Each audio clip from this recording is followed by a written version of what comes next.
This is IGN. Dawn of the Dead Space. This is your IGN review of Cronos, the New Dawn by Tristan Ogilvie. Fresh from serving up a small-town psychological scare-a-thon in the form of 2024's superb Silent Hill 2 remake, developer Bloober Team has since focused its energy on birthing a snarling, spiritual successor to the Dead Space series, in the form of Cronos, the New Dawn.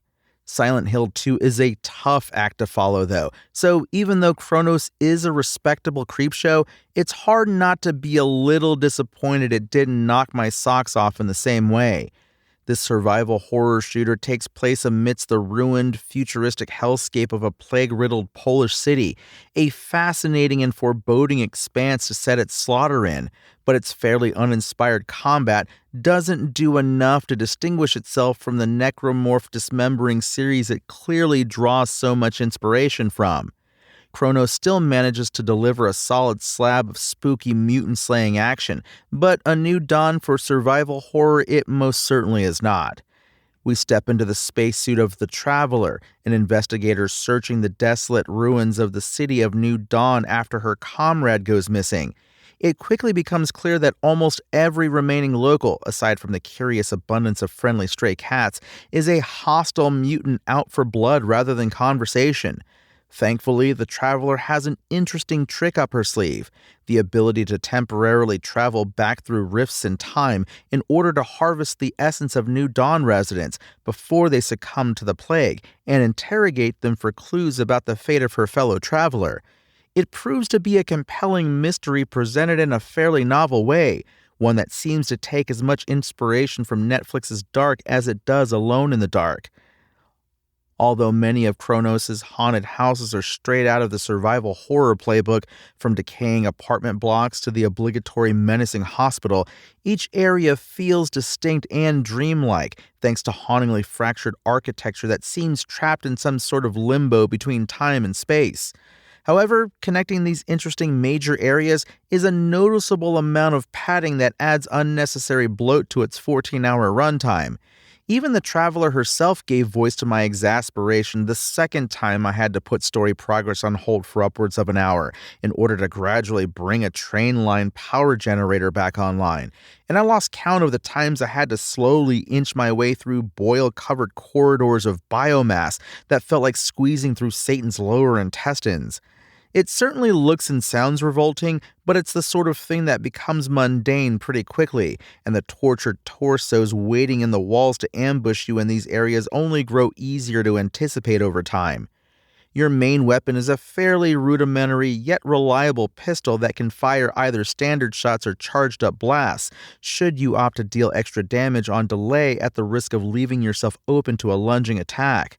Extra ammunition can be crafted on the fly using chemicals and scraps scoured from the environment, but there's clearly some intelligent balancing going on behind the scenes to only ever present just the right amount of resources to make you feel like you've barely got enough to survive, rather than ever having the luxury of a surplus. That kept my paranoia levels at a consistent peak and meant that I stayed switched on as I entered each new hallway of horrors. Over the course of the journey, gun mods can be found, both as part of the main story's path and also by sniffing out secrets behind locked doors, but for the most part, these are fairly subtle variations on the same pistol, shotgun, and assault rifle types. Aside from the corpse merging mechanic, the only other notable point of difference that Cronos' combat presents is the essence system.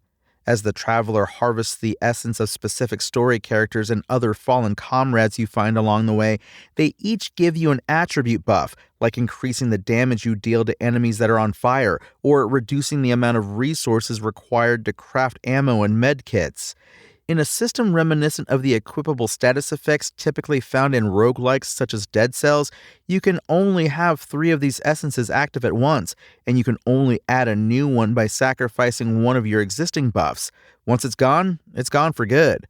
That presented me with some interesting choices to shape my character with, even though it wasn't always totally clear how much benefit I was getting.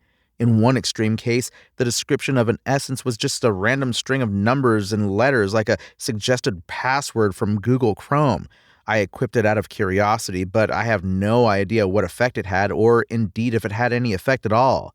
Cronos the New Dawn presents an intriguing mystery to unravel and a creepy sci-fi hellscape to explore, but its run-of-the-mill combat system prevents it from stepping out of the shadows cast by survival horror heavyweights like Dead Space and Resident Evil 4. Its oppressively bleak environments are rich with interesting details to pore over, and a handful of its boss fights provoke a level of desperation that make them genuinely thrilling to survive. But elsewhere, there's clear padding that trips up the story's momentum for considerable stretches at a time, and its predictable shock tactics are a step down from Silent Hill 2's genuine scares. Like a traveler's corpse that's trapped inside a temporal apocalypse, Cronos the New Dawn contains the essence of survival horror, but there's not quite enough spark in it to really bring it to life. Cronos the New Dawn's IGN score? 7 out of 10. Thanks for listening to IGN. My name is Tony Jackson, and for the latest updates on Cronos the New Dawn, visit us at IGN.com. Spoken Layer.